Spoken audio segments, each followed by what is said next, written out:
further, stanza 3. Surely, Shakespeare is wicked. The map, a bad example, with ships and sun and love tempting them to steal. For lives that slyly turn in their cramped holes, from fog to endless night. On their slag heap, these children wear skins peeped through by bones and spectacles of steel, with mended glass like bottle bits on stones. All of their time and space are foggy slum. So blot their maps with slums as big as doom. Now, what is the poet trying to tell you here? Here he is telling you Shakespeare is wicked. For the children, there is no love at all. Nobody has loved them. Nobody has shown any love, any appreciation towards them. So they just cannot love anybody in return. All that they do is they hate everybody. The world for them, like he already mentioned, is the map is a bad example. Why is it a bad example? Because that's how does it help them? These people who don't even have, they don't even know whether they're going to get the second meal of the day or rather even the first meal of the day. They're not even aware of them. What will they do with all this? There's nothing. What they need, they are not getting. So what is the point of all this? The pensive poet suddenly turns belligerent, that's aggressive, and he feels that Shakespeare is wicked. Why? This is because he misleads the children. He's smiling, he's happy, he's showing happiness. But where is that happiness for the children? Where do they find the happiness? In what do they find the happiness? Are they able to get happiness from anything or anybody? No. So they feel that he's wicked. He's lying. There's no happiness for us. He shows them a beautiful world of ships, sun and love, which is not only unreal for them, but it has a corrupting influence on these children and instigates them to steal and try to escape from their cramped holes. What does it do? Does it benefit them? Do these things really benefit the children? No, they don't. They have an opposite effect on the children. In fact, all the love, the ships, the sun that he is showing them, or the pictures that were there on the wall, it is totally artificial, totally fake for the children. It's very unreal. It's not at all real for them. In fact, it has a corrupting influence. It is spoiling the children. Why is it spoiling the children? Because they are getting instigated to steal. They are getting pushed, they are getting motivated to steal and try to escape their cramped holes. They are trying to come out of that dark zone. They just want to come out of it, and for that, they are now ready to even steal. So all this is basically having a corrupting influence on the children. Their existence, their place of living, their actual existence that they live is very sad. It's extremely sad. These emaciated children are so thin that it appears that they are wearing skins. Emaciated children, children who are, they're going through malnutrition. They don't have enough nutrition in their body. How will they get nutrition? They don't have food to eat. They just don't have it. So how can they expect, a good, fit and fine body? Like they said, mentally and physically, they were totally broken. It appears that they are wearing only one layer of skin. Now, we have a proper skin. You cannot literally see your bones. But for them, it is just one thin sheet of skin on their body. They are so thin. There's nothing, you can see through everything. You can peep through into the bones. And the worst part, the spectacles that they are wearing have glass which has been broken and mended. Like they said earlier, they're wearing frames of steel. That never breaks, and it's easily, available, and it never breaks, and at the same time, it's cheaper. So for them, they wear those frames of steel, and in fact, the lenses, the glasses that they use are also bits of glasses put together. They are mended, they are connected, they are glued together. Those are the glasses, just like you find those bits on the stones, likewise you find those bits on their frame. Can you just imagine their condition? It is so bad. Like when you talk of it, when you think of it, you can easily get goosebumps. Their entire appearance reeks of their deprivation. They're deprived of everything. It just shows that entire thing that you can see, their house, talking about the school, the description of it, their future, their clothing, anything and everything that you talk about is, everything shows that they are deprived. Deprived means they are not getting it. It's not available for them. They are not getting it. It totally depicts all that. The poet shows his outrage by suggesting that the maps on their walls should show huge slums instead of beautiful scenic graphics. Now those maps are for the world. But if you want to show their slums on the map, you'll have to make it foggy. They are huge slums. There are n number of slums. There are umpteen slums. There are many, many, many slums. Right? If you have to show, instead of showing, those nice scenic graphics on that map, show the slums on the map. He's now getting angry. He's saying, why this injustice to these children? What is their fault? Just because they are born in a family where there's no money? Is that the fault of the children? Now he's talking about that. Unless governor, inspector, visitor, this map becomes their window, and these windows that shut upon their lives like catacombs break open till they break the town.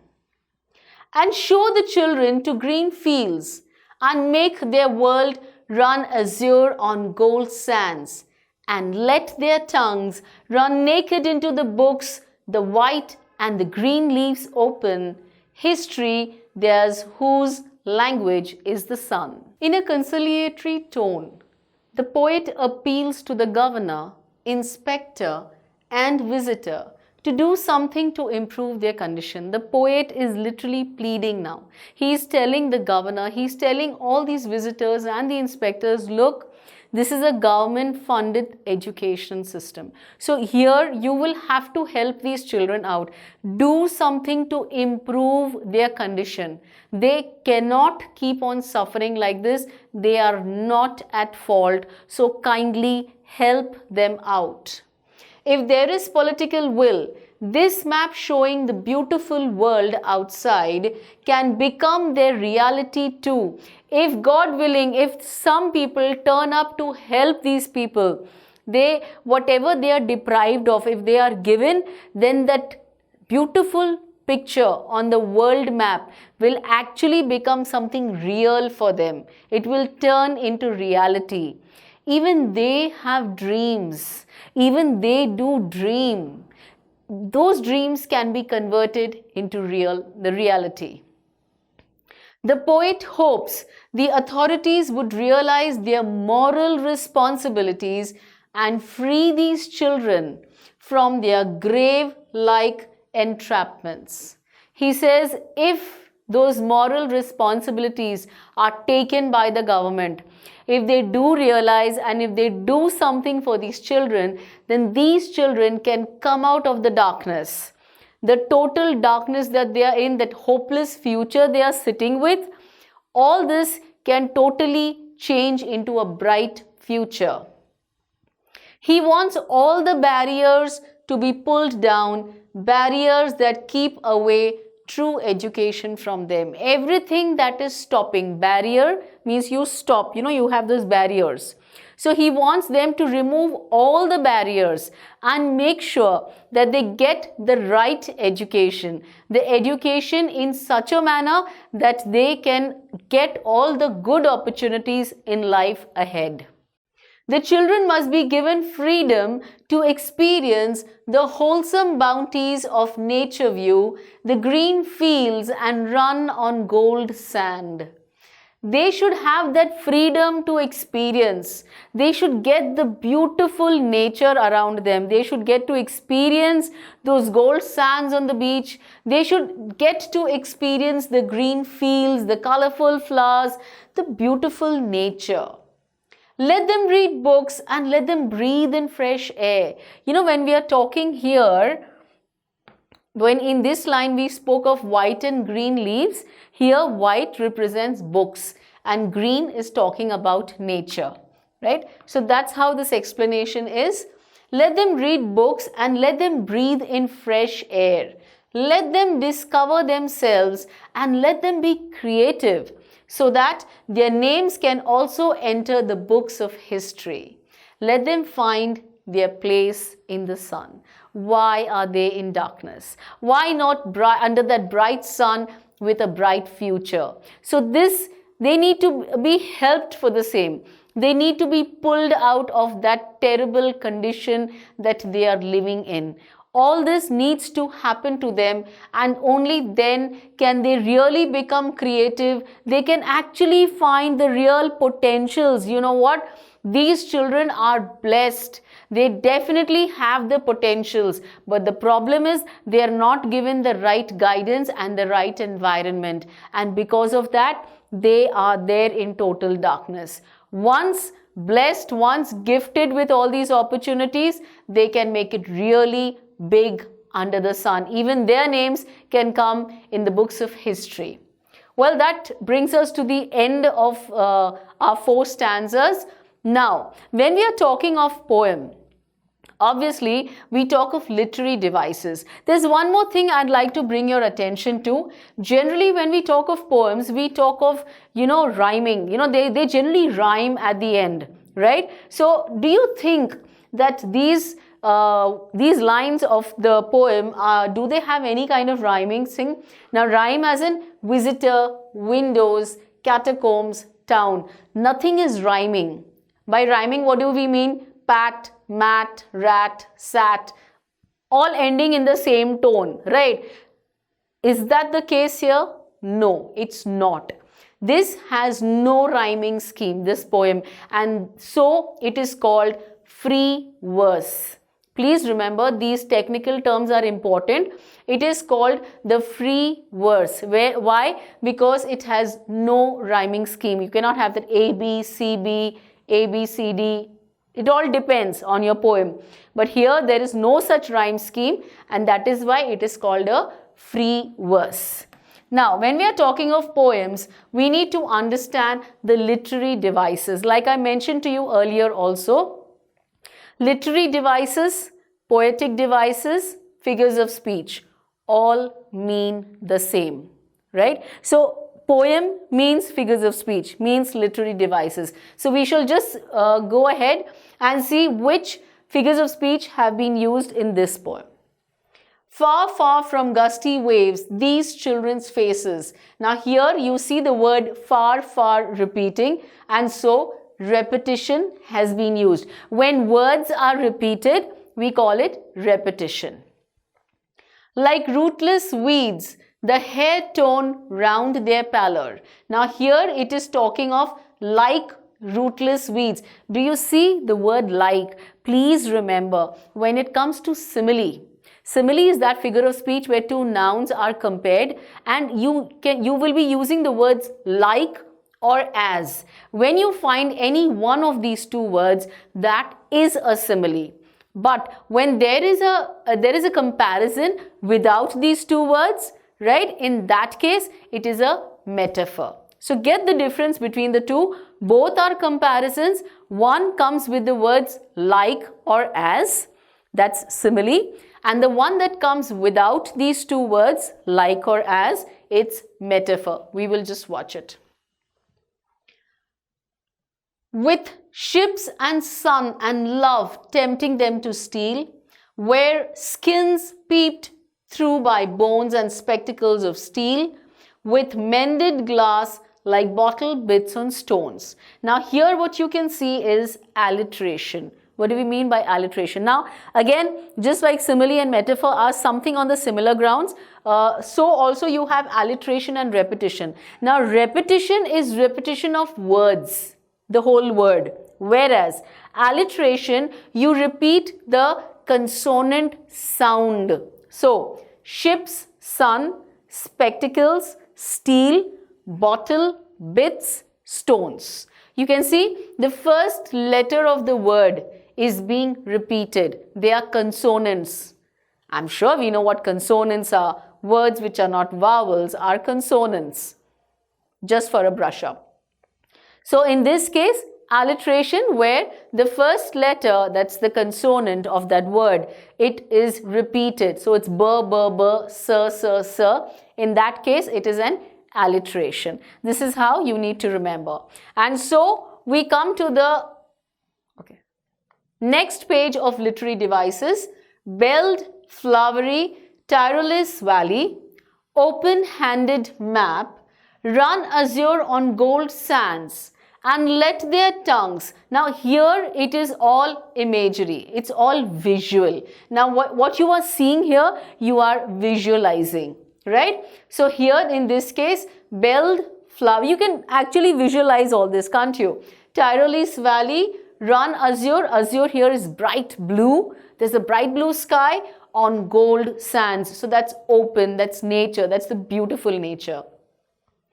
The paper seeming boy with rat's eyes. I told you about this earlier, that boy who was as thin as, because he was weak, he was extremely thin, with rat's eyes. Rat's eyes here, like he was talking, you know, rats, they keep looking for things. And so he is the same person. They were looking for opportunity, they're looking for food. That's the way it was. The stunted, unlucky heir.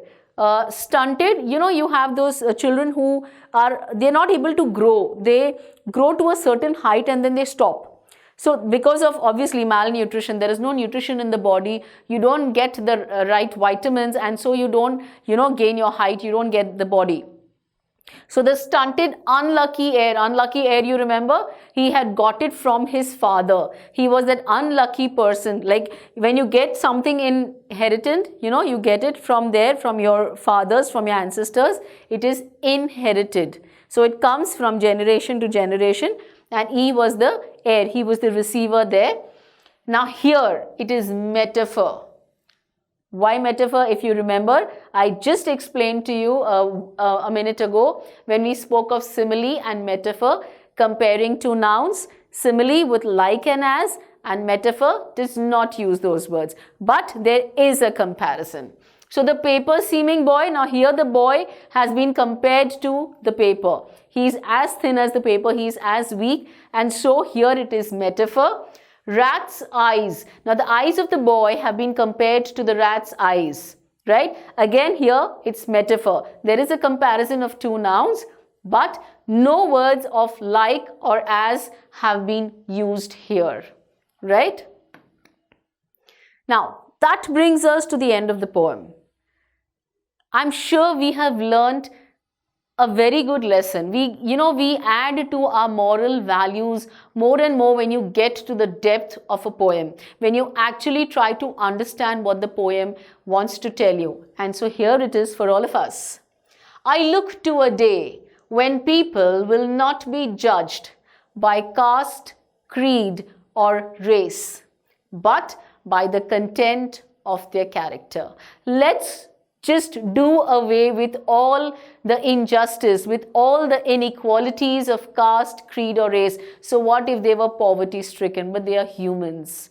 They are same, they have the same heart that beats in you and me. So let's look at the content of their character. Your character is way important than anything else. So thank you, take care, and stay tuned. Welcome to the next poem of Flamingo. But before I begin, I have a very beautiful tip for all of you. Children, when you all are listening to a poem in Hindi, All right, I can do that as well. I can explain this whole poem in Hindi. But tell me one thing, what you hear in Hindi and when you want to write your answers in the exam, you have to do it in English.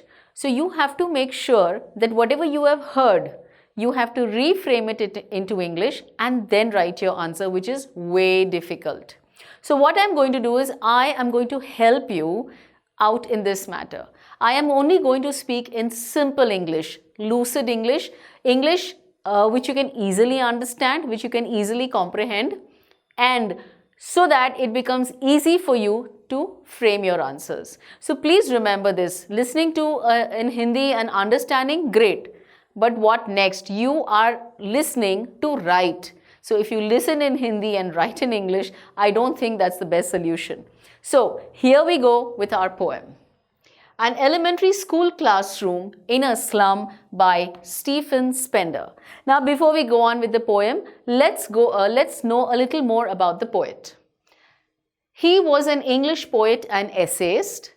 Spender took a keen interest in politics and declared himself to be a socialist. He was involved in socialism, he used to participate, and a pacifist. Pacifist, he used to oppose violence to settle disputes. If there was any kind of dispute, he would oppose violence. He did not entertain violence.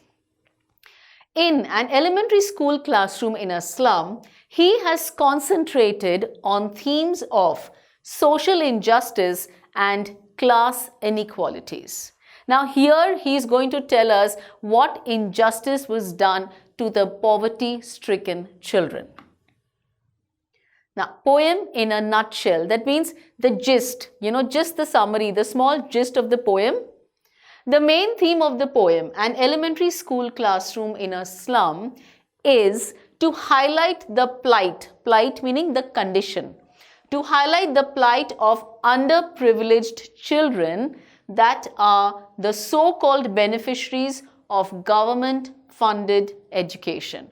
Now here we are talking about whom? We are talking about those underprivileged children who don't have all the facilities. They don't have a good class, a school. They don't have enough money to go to a good school. So they are underprivileged. And they are so-called beneficiaries of the government-funded education. The government funds their education. They are those level of children in this condition. So in this poem, he has highlighted them. And what is the central theme? Systemic problems hamper the power of education. The reason this is the theme is that the poem focuses on the idea of education and barriers that exist to receiving a quality education for students in poverty. Children who are born in poverty, who don't have enough money. Poverty means they are extremely poor, very, very poor, that's poverty. Now, children who are in those levels, in those conditions, what about their education? Don't they have a right to study? They are equally blessed with a brain just like us. Then why are they deprived? Why they don't have that education where they can get good opportunities in life? Do they have to suffer being there? Are they born only for that? We shall know further. Stanza 1. Let's first recite it pretty well. Far, far from gusty waves, these children's faces, like rootless weeds, the hair torn round their pallor. The tall girl with her weighed down head, the paper-seeming boy with rat's eyes, the stunted, unlucky heir of twisted bones, reciting a father's gnarled disease. His lesson from his desk. At back of the dim class, one unnoted, sweet and young. His eyes live in a dream of squirrel's game in tree room other than this. Now, this has been very beautifully, if you see the words that have been used here, they're very appropriate. So, let's get into the explanation in depth of each line. Now, what does the poet say actually? The poet says that the condition of the children in a slum school. What do we mean by a slum school? Slum, jhopri, right? They have a school over there, the hutmans, in the huts. In a slum, school is pathetic, totally in a bad situation. Their world is far removed from the open, healthy environment. They are in such a bad environment. They don't have an open, healthy environment. Forget ACs, there are no fans even. I mean, that bad is their condition. They are as unwanted as the rootless weeds. Unwanted, there are plants, when we grow plants, you have these unwanted weeds. Weeds are those plants which spoil the other plants. So you are supposed to remove them. They are totally unwanted plants, right? So right now, here what it seems is that these children are just like those weeds, totally unwanted, not looked after, not bothered about. They are the rootless weeds. They are not even attached. Their hair is unkempt. Unkempt, in the morning when you wake up from sleep, how is your hair? That's unkempt, untidy. I mean, when you wake up from sleep, we are all like that. So it is unkempt, it is untidy. And they have pale faces which clearly indicate their deprived and undernourished condition. Their faces are pale. What do you mean by pale? They are weak. You literally feel there's no blood in their face. It's white. They're totally weak. There is no, a spark of joy also. There's absolutely nothing. Absolutely pale and in undernourished condition. They don't even have proper food to eat. They are totally undernourished. These children, as the tall girl, are stressed by the burden of their circumstances. Now, they are living in such a circumstance that somewhere they have no choice. There's no opportunity. There's absolutely nothing coming in front of them. So her head is down. It's weighed down in shame. There is total stress. There's just poverty around her. There's nothing to live their life for. So her head is weighed down by that burden. They are exhausted, both physically as well as emotionally. Physically exhausted, I mean, there's nothing which they are just, they don't have anything, anything to live up to. So they don't, emotionally and physically, they are all broken. They have nothing to do. They don't have any opportunity coming their way. So they are totally in a very blank situation. The paper-thin boy is skinny. Paper-thin boy. Now that boy is as thin as the paper. It's just to show you the intensity. It's not exactly a paper, but how thin the paper is, that boy is so skinny. Skinny means there is thin, but skinny is thinner than thin. But still skinny, still more thinner. His eyes have a scary look. Very scary look. His eyes are like, the rat's eyes coming out, and this body is so thin. It's absolutely thin. These unfortunate beings have inherited only disease and bad luck from their parents. Now, unfortunately, some children, they have got diseases from their parents. Like they spoke of a boy who has rickets, who has got those bones which are very crooked, Now, it's not his fault. He's born with it. It's come from the genes of their parents. So he stands no choice to it, but to go through the suffering, to go through the pain. He can do nothing about it.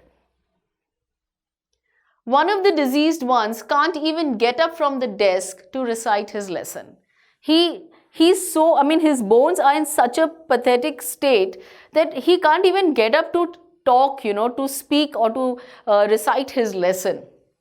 However, there is one child at the back of the class who is younger than the others. He is young enough and his inexperienced eyes are full of hope, and he is dreaming about playing games in the open. Now there is this boy who has one spark. He has that playful thing, the only child in that in that room who has that little spark. He's not that experienced, but yeah, he wants to play. He's, looking at the squirrel on the tree over there. He wants to play games with him instead of just sitting there. Apparently, gloom has not enveloped him. Gloom as in sadness. Still, the way the others are sad, they are burdened with poverty, this little boy is still away from all that. He's still happy, he still smiles, he feels he can do something, unlike the others. Now we proceed to stanza 2. On sour cream walls donations, Shakespeare's head, cloudless at dawn, civilized dome riding all cities. Belled, flowery, Tyrolese valley, open-handed map, awarding the world its world. And yet, for these children, these windows, not this map, their world, where all their futures painted with a fog, a narrow street sealed in with a lead sky, far, far from rivers, capes, and stars of words. Well, these lines talk about the description of the place that they are, like the elementary school that we are talking about. In case you, let me remind you, what does elementary mean? Elementary are those children where you are studying till grade 8, so that's your elementary school. That's how you need to know. So you have children from like age group of 5 to 13. And let me tell you one more tip. It just strikes me. When you want to talk about, supposing you say you're 13 years old and you don't know which grade that child, you need to guess. So whatever be the age, minus 5 from that and you will get the standard. So if the child is 13 years old, roughly, I mean, maybe the child has failed or that's a different story. So if the child is 13 years old and if you subtract 5, you will get that he's studying in 8th. And right now, where we are talking about the elementary school, so you have children of this age group. So the classroom walls have a dirty appearance as they haven't been painted for a long time. Now, if you see, they are talking about the sour cream walls. Sour cream as in they have become pale. They haven't been painted since long. So the walls have been compared, the cream, when you keep it outside, you have that yellowish, creamish layer coming on top of it. That is the sour cream. So he's talking about that. Donations, Shakespeare's head. In other words, these children inhabit a world which is dreary and depressing. They have all these things around them, but still it's all very depressing. There's nothing to motivate these children. On the walls are displayed the names of people who have given donations. The bust of Shakespeare with the background of a clear sky at the time of sunrise is also displayed. Now, Shakespeare's head is there. He's bald. He has no hair, absolutely. So, it looks like a dome and then there looks like a sunrise, right? And you have the clear sky with a bright sunrise. The walls also have scenic pictures of Tyrolese Valley. Tyrolese Valley is an ice-free valley in Austria. So you have this beautiful picture also on the wall with nice, bright, colorful flowers on it. They have that as well, presenting a world of the heavenly splendor. Now, how do these pictures matter to those children who have nothing but darkness around them?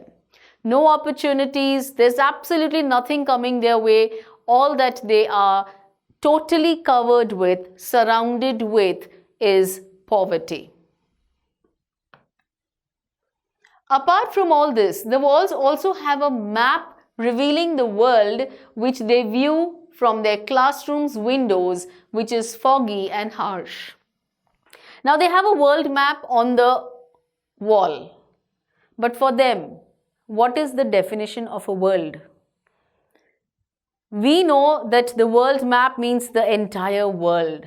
But for them, it is those 4 walls, and when they peep out of the window, they can only see a bleak future, a dark future. There's nothing for them. There's just darkness. That's how they have described it, which is foggy, right? There's nothing visible and harsh. It represents a dark and bleak future with no hope for amelioration. Nothing. There's no hope that things will get better for them. Absolutely no chance at all. Their eyes can only view a narrow road which is enclosed with a dull sky. So their future is being spoken about. Can you see this narrow road? A very narrow road, and that's their future. That's how it has been represented, which is enclosed with a dull sky. There's no brightness at all, no life in it at all. The poet suggests that these children are trapped in a hopeless situation and their reality is far removed from the literary world which glistens with the beauty of nature, such as the rivers and the high land jutting from the sea. They said the life of these children, it's far, far, far away from the beautiful world that we are blessed with. Again, it's a lesson for all of us. We need to thank our blessings, because when we look at children who are, even today, this is not just speaking about years back. Even today, there are children who are living in this pathetic condition, even today. So we need to thank our stars that we have been blessed with everything. So their world does not have all this. There's a world which is very bright outside, which is sparkling for all of us. But for them, there's no nature, there's no beauty of nature. There's nothing. There's absolutely nothing for them.